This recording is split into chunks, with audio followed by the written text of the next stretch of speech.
así como se refleja en el examen MIR. Preguntan más de ginecología, ¿vale? Ahora, os voy a orientar de la obstetricia, lo que suelen preguntar, y además cómo lo suelen preguntar, que es en forma de caso clínico. Vale.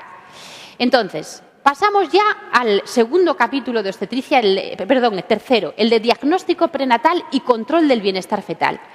El diagnóstico prenatal, ojo, está de moda. De preguntar algo en obstetricia nos pueden preguntar de este capítulo, del diagnóstico prenatal. ¿Os acordáis que, el diagnóstico prenatal, como dice su nombre, ¿no?, consiste en que nosotros diagnostiquemos antes de que el niño nazca pues cualquier tipo de defecto que tenga, ¿no? Y ya sabéis que los defectos congénitos es cualquier tipo de anomalía que esté presente en el momento del nacimiento, ¿no? Y se organizan en 3 grandes grupos, en alteraciones cromosómicas, en alteraciones hereditarias mendelianas y en malformaciones.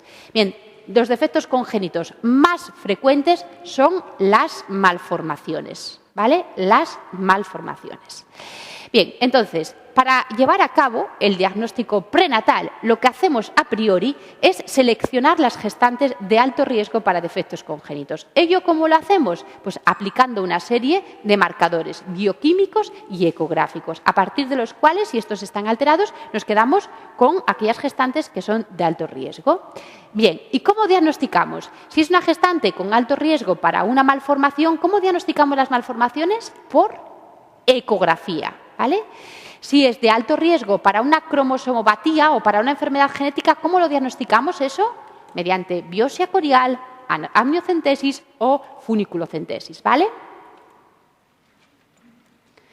Bien, vamos ahora a recordar los marcadores bioquímicos y ecográficos. De los marcadores bioquímicos quiero que recordéis, este es el típico.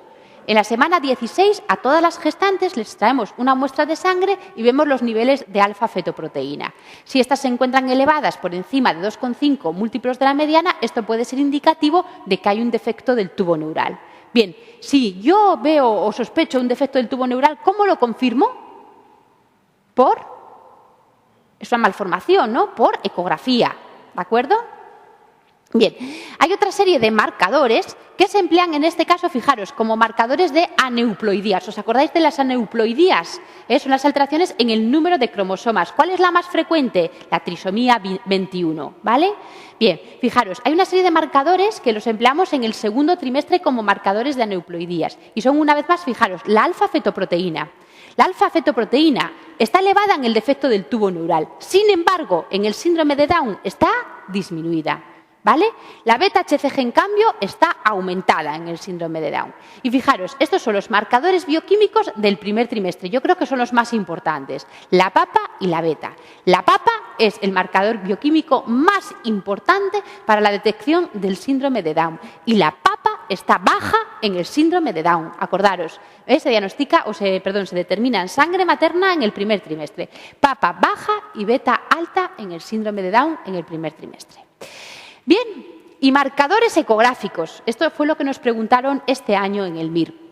Los marcadores ecográficos tenéis que entender lo que son. No son malformaciones, no. Son hallazgos por ecografía que en sí mismos no constituyen malformaciones y que de hecho están presentes en los fetos normales. Pero cuidado, nos hacen pensar en que ese feto puede tener algún tipo de defecto congénito. Bien. Los marcadores ecográficos se agrupan en marcadores del primer trimestre y marcadores del segundo trimestre. Y esto precisamente es lo que nos han preguntado en el examen MIR. ¿Cuáles son los marcadores ecográficos del primer trimestre para cromosomopatías? Bien, tenéis que quedaros con la imagen que veis aquí. ¿Veis lo que es esto, no? La cabeza del feto, la nariz, maxilar. ¿Entendéis bien la imagen, no? Bien. Se ve bien, ¿no? Más o menos. Bien. Os quedáis con la imagen y pensáis, el marcador ecográfico más importante del primer trimestre es el pliegue nucal, la translucencia nucal. Luego, fijaros, vemos si tienen hueso o no en la nariz, la presencia o no de hueso nasal. Luego nos vamos al corazón para ver si hay regurgitación tricuspidia. Y luego nos vamos al ductus venoso para ver si tiene o no una morfología normal. ¿Vale? ¿Os acordáis de eso? Acordaros, de arriba abajo, hueso nasal, pliegue nucal, regurgitación tricuspidia, ductus venoso. ¿Qué era el ductus venoso? ¿Qué comunicaba?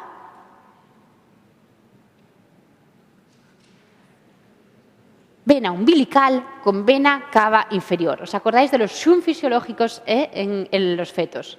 El ductus venoso de Arancio. Bueno, pero yo creo que es más importante que recordéis esto, marcadores ecográficos del primer trimestre. Los del segundo trimestre son muchos, yo creo que no compensa en exceso el hacer el esfuerzo. Por ejemplo, mirad, esto es un corte transverso a nivel del cerebro.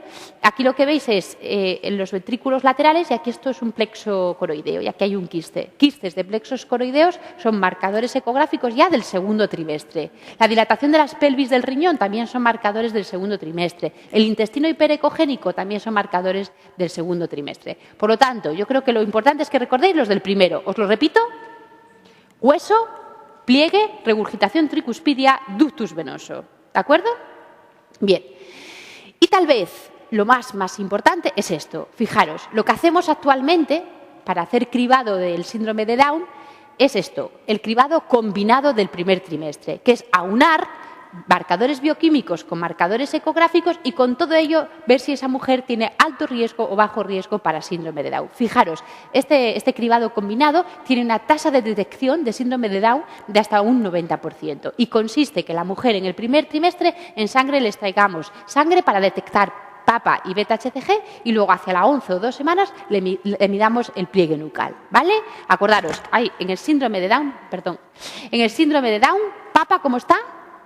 Baja, beta, alta y pliegue nucal evidentemente aumentado. Fijaros, curiosamente, ¿este qué es? El 18, Edward, el 13, Pato. Están, tanto la papa como la beta están bajos en ellos. Es una peculiaridad. Bien, esos son los cribados, ¿vale? Recordaréis, acordaros del cribado combinado. Bien, y otra cosa que también nos la preguntan. Actualmente, la principal indicación para hacer una amniocentesis a una gestante es eso, que el cribado combinado del primer trimestre nos haga de alto riesgo para síndrome de Down, ¿vale? Ya no es lo de la edad materna. Antes se hacían amniocentesis a las mujeres por encima de los 35 años. Eso, fijaros, tenía una sensibilidad bajísima para detectar el Down, de un 30%. Fijaros esto qué sensibilidad tan alta tiene, de hasta un 90%. Por lo tanto, actualmente la primera indicación y la principal indicación para hacer amniocentesis es esto, un cribado combinado del primer trimestre de alto riesgo para síndrome de Down. Bien, la ecografía. Técnica diagnóstica no invasiva. Los ultrasonidos son inocuos para el feto. Bien. Nos permiten hacer diagnóstico prenatal y además por ecografía controlamos el embarazo, ¿vale? ¿Cuándo es visible ecográficamente un embarazo? A partir de la 5ª semana de amenorrea o bien cuando los niveles de beta-HCG en sangre están por encima de 1000-1500. Eso es un dato que tenéis que recordar. Por encima de 1000-1500 ya tenemos que ver el embarazo dentro del útero. Bien.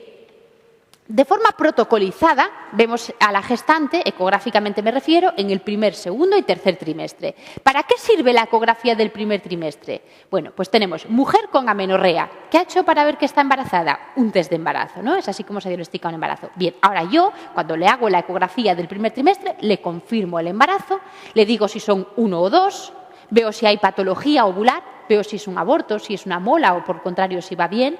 Veo si hay patología ginecológica asociada, por ejemplo, puede haber un quiste de ovario, y por ejemplo veo también grandes malformaciones. Los anencéfalos, ya los vemos aquí en el primer trimestre, o estos que tienen defecto de cierre de la pared abdominal, también los vemos en el primer trimestre, ¿vale?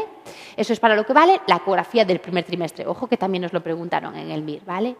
Y luego, ecografía del segundo trimestre. En las 20 semanas, cuando ya el feto está bien formado, pues me dedico detalle a detalle y órgano a órgano a estudiarlo. ¿Para qué? Para descartar en ellos malformaciones, ¿vale? Es la ecografía más importante en el diagnóstico prenatal.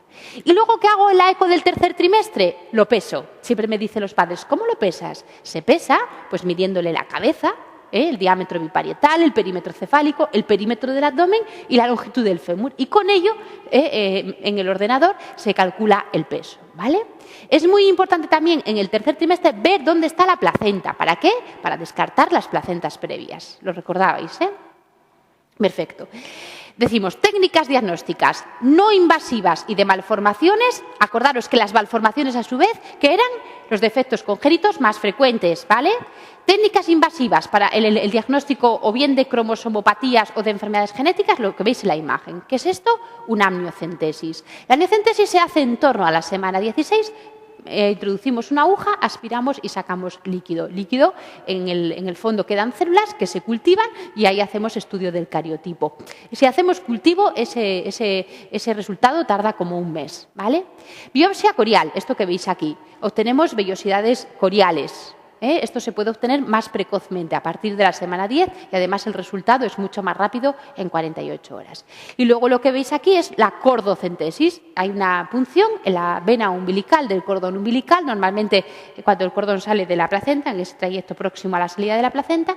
¿Y para qué hacemos una cordocentesis? Pues para extraer sangre del feto. Ahí podemos hacer cualquier cosa, solicitar su cariotipo, ver si tiene, hacerle cultivo de virus o de bacterias, ver si tiene anticuerpos o no, ver si tiene anemia o no, ¿de acuerdo? La cordocentesis sirve fundamentalmente para el diagnóstico y tratamiento, como veremos después, de la enfermedad hemolítica perinatal, en el problema de la isoinmunización por RH. Bien, ¿cómo lo visteis? Hemos terminado así el resumen del diagnóstico prenatal. Cosas claras, ¿vale? Bien, cosas claras en cuanto al control del bienestar fetal. Fijaros, los obstetras estamos obsesionados con dos cosas, que el feto no tenga defectos congénitos y que el feto no tenga una situación de hipoxia durante el embarazo, ¿no? Evidentemente. ¿Qué pasa si un feto tiene poco aporte de oxígeno porque la placenta es insuficiente? Lo primero que hace es enlentecer la velocidad de crecimiento, se va quedando pequeñito, hasta que llega un momento en que se detiene en el crecimiento, ¿vale? Y por otro lado, eso se va a acompañar de poco líquido, es decir, va a haber un CIR y va a haber un oligoamnios, ¿vale? Y eso se nos va a traducir esa situación de hipoxia y que luego puede llevar a una situación de acidosis metabólica a que haya alteración en el registro cardiotocográfico. Bien, si hacemos control de esa situación de hipoxia mediante fluxometría Doppler, ¿os acordáis? ¿Os acordáis cómo un feto con hipoxia se protege? Hace vasoconstricción en todas las estructuras, menos en el sistema nervioso central, que hace vasodilatación, ¿vale? Cuando predomina la vasodilatación es cuando hay redistribución, ¿vale? Es cuando hay redistribución. Decimos, ¿os acordáis que cuando en la arteria umbilical del feto no hay flujo en diástole o hay flujo reverso, o bien se alteran los flujos venosos, eso es ya un signo ominoso de muerte fetal y estamos en una situación de acidosis.